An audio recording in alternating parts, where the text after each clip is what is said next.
तो आइए जानते हैं summary of work rules, insights from Google that will transform how you live and lead, जिसे लिखा है लाज़लो बॉक ने। और इस समरी की अगर बात करें तो जब किसी कंपनी की पीपल प्रैक्टिस और पॉलिसी ऐसे होते हैं जो बहुत ही बढ़िया ढंग से काम करता हो, तो वैसे बिजनेस को काफी फायदे मिलते हैं। उनमें से एक फायदा ये है कि यहाँ पर काम करने वाले काफी लोग कंपनी के लिए कमिटेड रहते हैं। ऐसे कमिटेड लोग कंपनी को आगे बढ़ाने और उनके टारगेट को पूरा करने में अपना बहुत कंट्रीब्यूशन देते हैं। तो इन अच्छी पीपल प्रैक्टिस वाली कंपनीज में गूगल कंपनी का नाम भी आता है। अगर आप एक स्टार्टअप के फाउंडर है या फिर कोई बिजनेसमैन है तो आप सीख सकते हैं कि गूगल किस अनोखे ढंग से अपने एम्प्लॉयज को हैंडल करता है। इस समरी से आप जान सकते हैं कि गूगल की शुरुआत बहुत ही साधारण सी थी। आपको ये भी पता चलेगा कि पूरी दुनिया के लोग गूगल को कैसे जानते हैं। गूगल अपने अनोखे वर्क कल्चर और अपने एम्प्लॉयज का ख्याल रखने में बहुत आगे है। तो अब जानेंगे कि इसके लिए गूगल ने आखिरकार ऐसा क्या किया। अगर आप इस बुक में लिखे प्रिंसिपल्स को अपने बिजनेस के लिए चुनते हैं तो आपके एम्प्लॉयज और उनके काम में आपको काफी अच्छा असर देखने को मिलेगा। तो आज इस समरी को पढ़िए और सुनिए और अपने एम्प्लॉयज पर ध्यान देना शुरू कीजिए और अपनी कंपनी के पीपल प्रैक्टिस को भी गूगल की तरह बेहतरीन बनाइए। तो इस जर्नी की शुरुआत करते हैं सबसे पहले फाउंडर बनने से। मतलब ये कि हर कहानी की कहीं ना कहीं से शुरुआत होती है। क्या आपको गूगल की शुरुआत की कहानी पता है? अगर नहीं तो आइए जानते हैं। गूगल के दो फाउंडर्स थे, लैरी पेज और सर्गेई ब्रिन। उन्होंने ही गूगल को शुरू किया था। स्टैनफोर्ड यूनिवर्सिटी के कैंपस टूर में दोनों की मुलाकात हुई थी। हालांकि दोनों ही अलग अलग बैकग्राउंड के थे, पर दोनों ने ही मिलकर गूगल को बनाया था। बचपन में दोनों ही मॉन्टेसरी स्कूल जाते थे, इसीलिए उनके आइडियाज भी इन्हीं मॉन्टेसरी स्कूल से इंस्पायर्ड था। उनका सपना सर्च इंजन बनाने के अलावा और भी बहुत कुछ करने का था। वे ये भी समझना चाहते थे कि एम्प्लॉयज को कैसा बर्ताव अच्छा लगता है। वे चाहते थे कि गूगल ऐसी जगह बने जहाँ पर काम करने का कोई मतलब हो और जहाँ इसके एम्प्लॉयज को अपने पैशन को फॉलो करने की खुली छूट हो। साथ ही यहाँ पर एम्प्लॉयज और उनकी फैमिली का हर तरीके से ख्याल रखा जाए। लेकिन सिर्फ गूगल ही एक ऐसी कंपनी नहीं थी जो अपने एम्प्लॉयज का ख्याल रखती थी। फोर्ड एंड हर्शीज कंपनी में भी अच्छी पीपल प्रैक्टिस की जाती थी, जिससे उसके एम्प्लॉयज खुश रहते थे। तो किसी कंपनी का फाउंडर बनना सिर्फ नाम के लिए नहीं होता। फाउंडर बनना एक एटीट्यूड है, एक सोच और नजरिया है। एक लीडर के तौर पर आपको सबके लिए अपॉर्चुनिटीज यानी कि अवसर तैयार करने चाहिए। अच्छे फाउंडर्स एक दूसरे की मदद करते हैं और उनके आगे बढ़ाने के लिए रास्ता बनाते हैं। को फाउंडर्स के साथ मिलकर के अपनी कंपनी के फ्यूचर को बदलने का आपके पास पावर होता है। सबसे जरूरी बात, सबके साथ मिलकर काम करने से ही आप अपनी कंपनी को सक्सेस दिला सकते हैं। गूगल के एम्प्लॉयज हर महीने टेक टॉक्स होस्ट करते हैं, जहां वे सब जमा होकर एक दूसरे से अपने काम के बारे में शेयर करते हैं। गूगल ने अपने एम्प्लॉयज को स्टॉक्स में भी हिस्सेदारी दी है और ऐसा करने वाली कुछ ही कंपनीज है जिसमें गूगल भी शामिल है। गूगल की कोशिशों के कारण ही ज्यादा से ज्यादा औरतें कंप्यूटर साइंस में अपना इंटरेस्ट दिखा रही है और बढ़ावा देने के लिए गूगल ने अपने एम्प्लॉयज को उनके पेट यानी पालतू जानवरों को भी ऑफिस लाने की परमिशन दी है। कंपनी ने इसकी शुरुआत करने के लिए अपने 10 एम्प्लॉयज को चुना। गूगल अपने एम्प्लॉयज को फ्री खाना भी देने लगी, जिसकी शुरुआत उन्होंने फ्री ब्रेकफास्ट से की। 1903 यानी कि 1903 में मिल्टन एस हर्शी ने सिर्फ हर्शी कंपनी की ही नहीं बल्कि पेंसिल्वेनिया में हर्शी शहर की भी शुरुआत की। उन दिनों अमेरिका में 2500 शहर ऐसे थे जो कंपनीज के थे, जिनमें एक बार में सिर्फ 3% जनता ही रहती थी। लेकिन मिल्टन एस हर्शी इन कंपनी शहरों से बिल्कुल अलग शहर बसाना चाहते थे, जहां सड़कों के दोनों तरफ पेड़ लगे हो, सिंगल या 2 फैमिली के एक साथ रहने के लिए ईंट के मकान बने हो, जिनके बहुत खूबसूरत लॉन हो। उनके शहर में सस्ते पब्लिक ट्रांसपोर्ट सिस्टम बने, क्वालिटी पब्लिक स्कूल तैयार हो और लोगों के एंजॉयमेंट के लिए भी काफी सारे इंतजाम हो। क्वालिटी पब्लिक स्कूल तैयार हुए और लोगों के एंजॉयमेंट के भी इंतजाम किए। कुछ कंपनीज के फाउंडर्स ने अपनी कंपनीज में बढ़िया पीपल प्रैक्टिस अपनाई, क्योंकि वे अपने एम्प्लॉयज को पैसे बनाने वाले रोबोट्स की तरह नहीं देखते थे। अपने एम्प्लॉयज को वैल्यू देने में ही उन्हें अपनी कंपनी का फायदा दिखा। एक कंपनी को सक्सेस दिलाने के लिए उसके फाउंडर्स को अपने एम्प्लॉयज को फलने फूलने और पनपने का मौका देना चाहिए, साथ ही उनकी जरूरतों का भी ख्याल रखना चाहिए। तो इसी के साथ आगे बढ़ते हैं और अब बात करते हैं, समझते हैं culture Yeats strategy for breakfast, यानी कि आपने कभी गूगल के किसी ऑफिस को देखा है? इनके ऑफिस के फोटो को देखकर आपको ये लगेगा कि यहाँ पर मस्ती के साथ काम किया जाता है। पर मस्ती और मजे के साथ साथ यहाँ पर कल्चर पर भी बड़ा फोकस रहता है, ताकि यहाँ के एम्प्लॉयज खुश रह सके। कल्चर को गूगल कैसे अपने काम में लेता है, इसे समझने के लिए आपको मिशन, ट्रांसपेरेंसी और वॉइस के इम्पैक्ट के बारे में जानना चाहिए। आमतौर पर कंपनीज का मिशन होता है प्रॉफिट कमाना, अपने कस्टमर्स को खुश रखना या फिर मार्केट का लीडर बनना। इस तरह के मिशन सिर्फ बिजनेस को फायदा पहुंचाने के लिए होते हैं। लेकिन गूगल का मिशन है पूरी दुनिया के इंफॉर्मेशन को इकट्ठा करना, उसे ऑर्गेनाइज करना और इस इंफॉर्मेशन को लोगों के लिए मुहैया करवाना।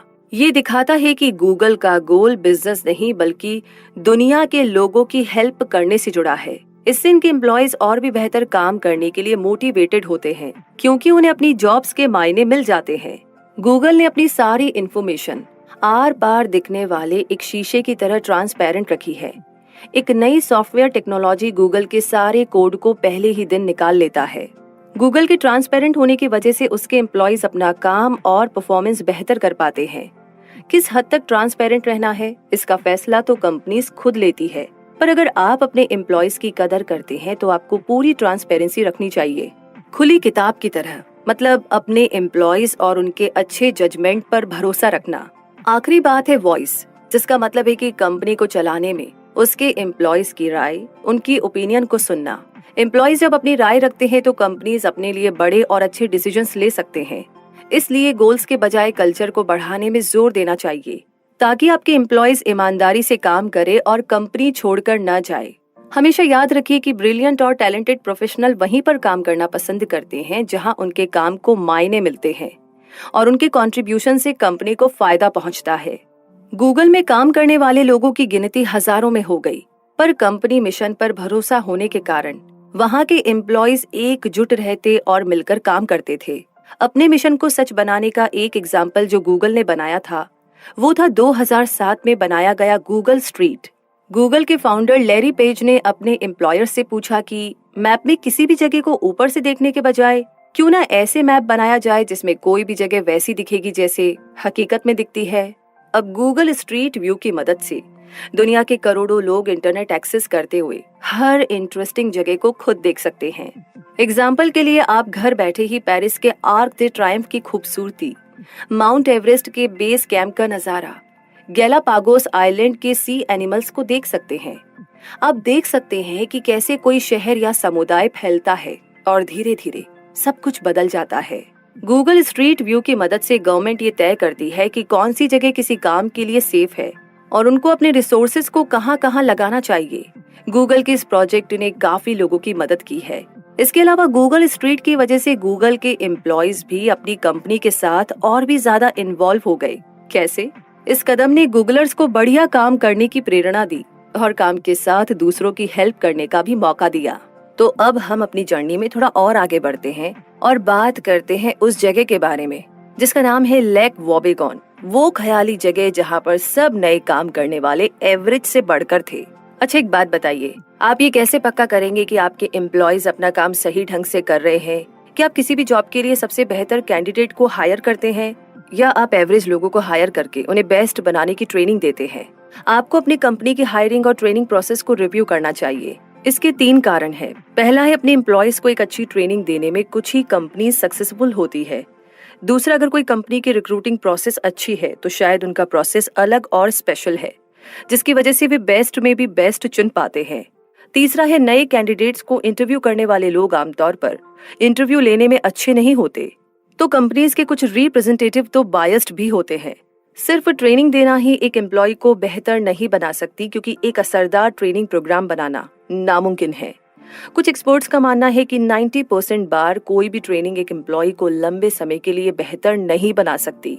इसलिए क्वालिटी परफॉर्मेंस पाने के लिए कंपनीज जो ट्रेनिंग देते हैं वो पैसों की बर्बादी ही है। एक बात जिस पर ज्यादा जोर नहीं देते हैं वो है रिक्रूटमेंट को इम्पोर्टेंट मानना।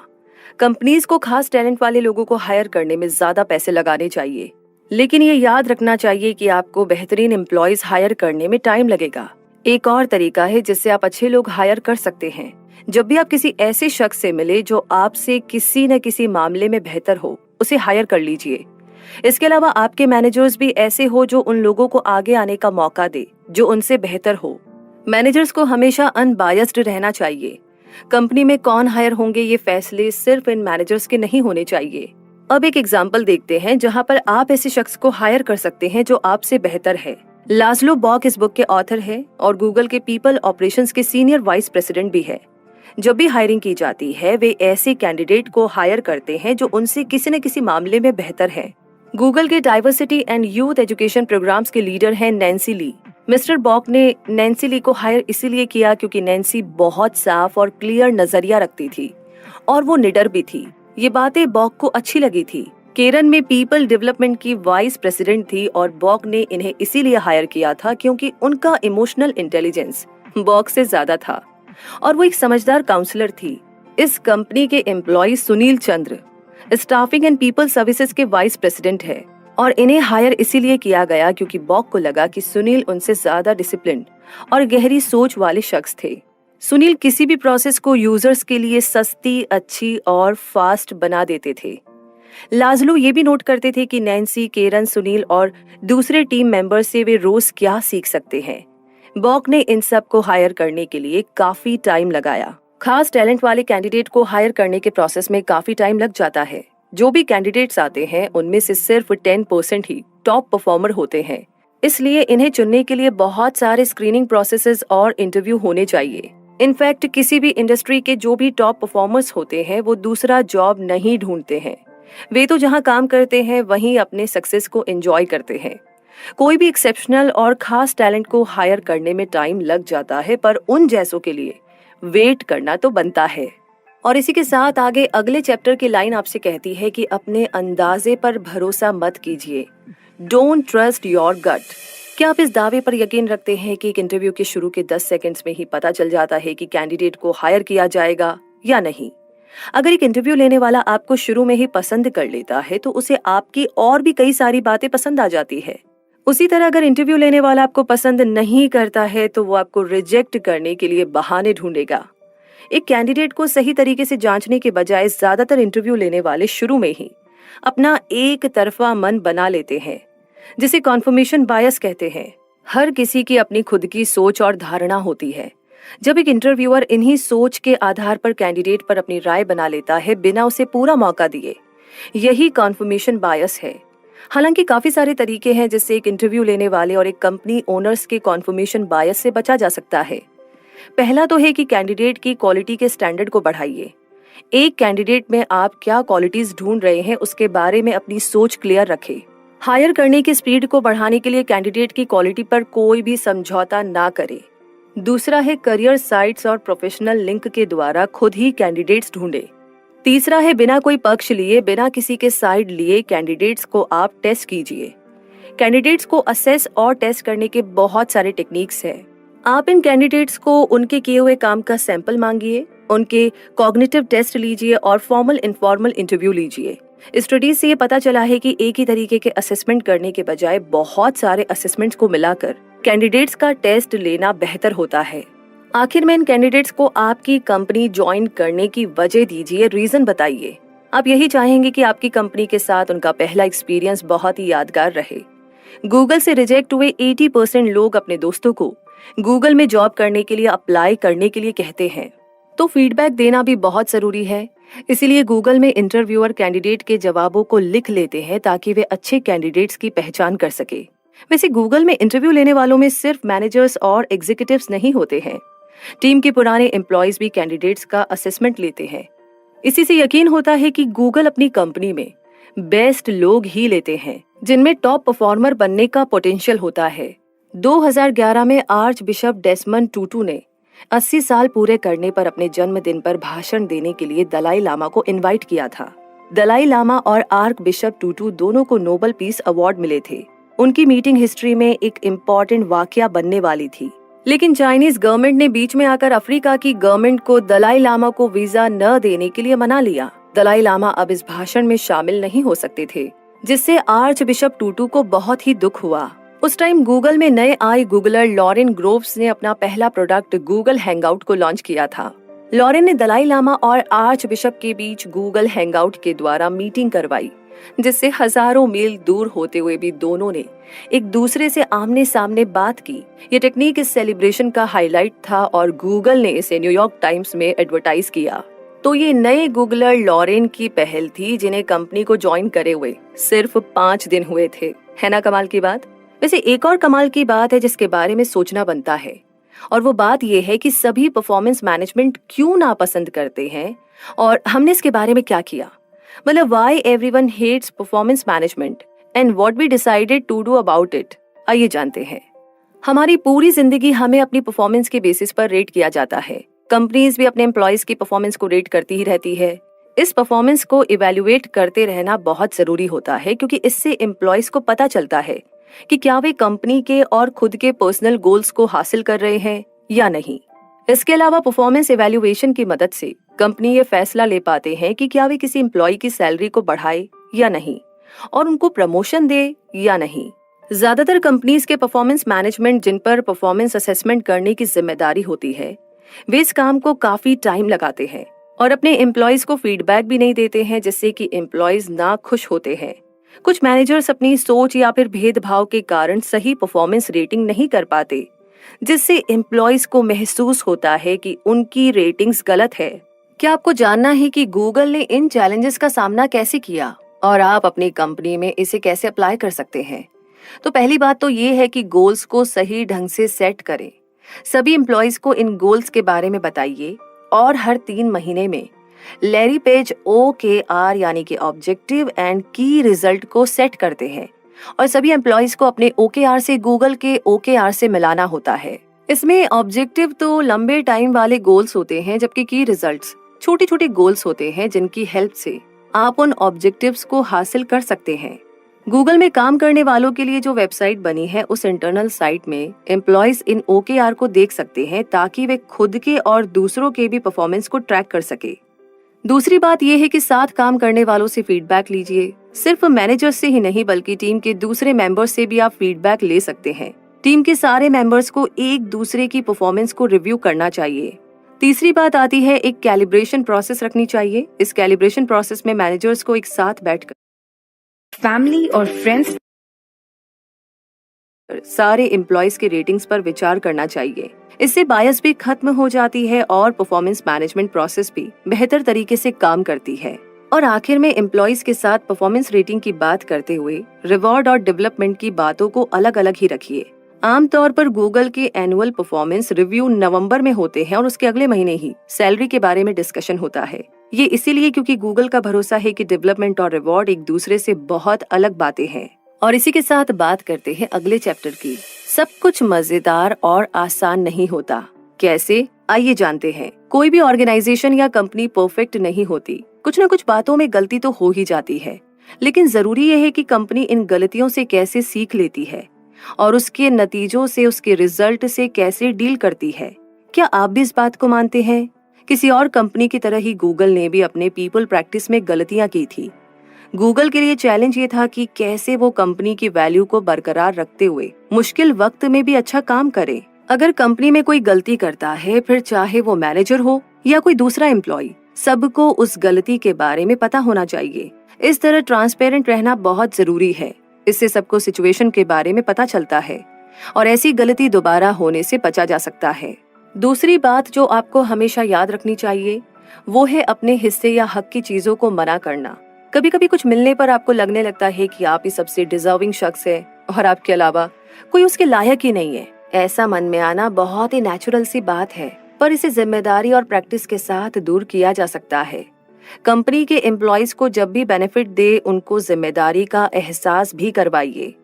जब भी कंपनी के लिए कोई डिसीजंस ले तो सभी को इसमें शामिल कीजिए। जहां से भी मिले सलाह लीजिए। हो सकता है कि कुछ एम्प्लॉयज बहुत ही शर्मीले हो और उन्हें अपने ओपिनियन, अपनी राय रखने में हिचक हो। ऐसे लोग पूछने पर भी अपनी राय नहीं बता पाते, लेकिन जरूरी है कि चाहे जितना भी वक्त लगे, कंपनी की पॉलिसी बदलने में या फिर कोई और चेंज में सबकी राय पता करनी चाहिए। जो भी गड़बड़ी होती है उसे ठीक कीजिए। अगर आपके एम्प्लॉयज किसी मुश्किल में है, आपको आगे आकर फौरन कोई ना कोई सोल्यूशन देना चाहिए। एक बार सब कुछ ठीक हो जाए तो अपनी गलती मानकर सभी को इससे सीख लेने के लिए कहना चाहिए। 2008 में गूगल के एक शेफ ने लंच में एक स्वीट डिश ऑफर किया जिसका नाम रखा गया था free Tibet goji chocolate cream pie with macadamia coconut date crust. इस मेनू के आने के बाद एक गूगलर ने मैनेजमेंट को ईमेल लिखा कि अगर इस डिश के बारे में नहीं एक्सप्लेन किया जाएगा तो वो इसके विरोध में, इसके प्रोटेस्ट में कंपनी छोड़ देगा। उस दिन शेफ ने स्वीट डिश में जो गोजी बेरीज डाले थे वो तिब्बत से आए थे और चूंकि गूगल में सारे डिश फ्री में दिए जाते थे इसीलिए शेफ ने इसे फ्री तिब्बत का नाम दिया था। इस नाम से काफी गूगलर्स के बीच में पॉलिटिकल बहस हुई थी जो तिब्बत का चाइना से फ्री होने को लेकर के था। दुख की बात ये थी कि इस वजह से उस शेफ को उसके मैनेजर ने 3 दिनों के लिए सस्पेंड कर दिया था। इस वाकये के बाद लाज़लो का गूगल में फ्रीडम ऑफ स्पीच यानी बोलने की आजादी की जरूरत महसूस हुई। उन्होंने सोचा कि अगर गूगलर्स को इतनी छोटी छोटी बातों पर सजा मिलती रहे तो वे कैसे अपनी कंपनी और उसके मिशन पर भरोसा कर सकते हैं। बॉक ने उस शेफ को वापस काम पर बुलाया जिससे काफी सारे गूगलर्स ने बॉक और मैनेजमेंट का शुक्रिया अदा किया। फ्रीडम ऑफ स्पीच के लिए ये बहुत जरूरी स्टेप था। वैसे किसी बात पर डिबेट करना कोई जुर्म तो था ही नहीं। और इसी के साथ अब हम बात करेंगे कंक्लूजन की। मुद्दा मामला ये है कि इस समरी में आपने सीखा कि पीपल प्रैक्टिस क्यों इतना जरूरी है और इसका एम्प्लॉयज को खुश रखने में क्या कॉन्ट्रीब्यूशन है।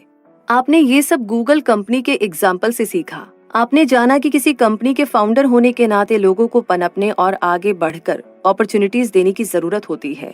आपने ये भी जाना कि किसी कंपनी में कल्चर रखने के क्या फायदे होते हैं। कंपनी का मिशन सिर्फ प्रॉफिट कमाना या कस्टमर्स को बेस्ट सर्विस देना नहीं है। इनकी कुछ मोरल रिस्पॉन्सिबिलिटीज यानी नैतिक जिम्मेदारी भी होती है जिससे यहाँ काम करने वालों को अपने काम के साथ ये भी एहसास होता है कि वे समाज के लिए कुछ अच्छा कर रहे हैं। ऐसा करने पर एम्प्लॉयज को अपना काम बोझ जैसा नहीं लगेगा। आपने ये भी जाना कि ट्रेनिंग के बजाय आपको रिक्रूटमेंट में पैसे लगाने चाहिए। खास टैलेंट वाले लोगों को हायर करने में टाइम लगता है पर जितना भी टाइम लगे इंतजार करना फायदेमंद है। लोगों को आपकी कंपनी को ज्वाइन करने के कारण दीजिए। इसके अलावा आपने सीखा कि एम्प्लॉयज की परफॉर्मेंस को रेट करने के लिए सिर्फ मैनेजर की ही नहीं बल्कि साथ में काम करने वालों की भी राय लेनी चाहिए। अप्रेजल या सैलरी बढ़ाने के मामले में सही फैसला लेने के लिए टीम के सभी लोगों को शामिल करना चाहिए। आखिर में आपने ये जाना कि पीपल मैनेजमेंट में गलती हो जाने पर कैसे सबके सामने अपनी गलती को मानकर उसे सुधारना चाहिए। ऐसा करने पर कंपनी के बाकी लोग भी इस गलती से सीखेंगे और इसे कभी नहीं दोहराएंगे। सबका लीडर बनना एक बड़ी जिम्मेदारी है। क्या आप भी लीडर बनकर इस चैलेंज का सामना करने को तैयार है? ये बात सही है कि किसी कंपनी के सारे लोगों को मैनेज करना आसान नहीं होता। आपके आगे बहुत सारी मुश्किलें आएंगी, खासकर तब जब आप अलग अलग माइंड सेट के लोग, उनकी अलग पर्सनैलिटीज और अलग अलग बैकग्राउंड को हैंडल करेंगे। लेकिन आपको हमेशा ये याद रखना है कि आप भी एक लीडर हैं और बिना कारण लीडर नहीं बने हैं। तो लीडर बनना सिर्फ पावर और अधिकार की बात नहीं है। इसके साथ आपको दूसरों को आगे आने का मौका देना चाहिए और उनको उनकी मंजिल तक पहुंचने में भी मदद करनी चाहिए। हमेशा याद रखें कि किसी भी ऑर्गेनाइजेशन में उसके एम्प्लॉयज एक बहुत जरूरी हिस्सा होते हैं। इसीलिए अपनी सक्सेस के रास्ते में इनको साथ ही लेकर चलें। और यूं ही साथ चलते चलते आपने और मैंने मिलकर के एक और समरी को कंप्लीट किया है। कंग्रेचुलेशंस। तो ये समरी तो यही कंप्लीट होती है।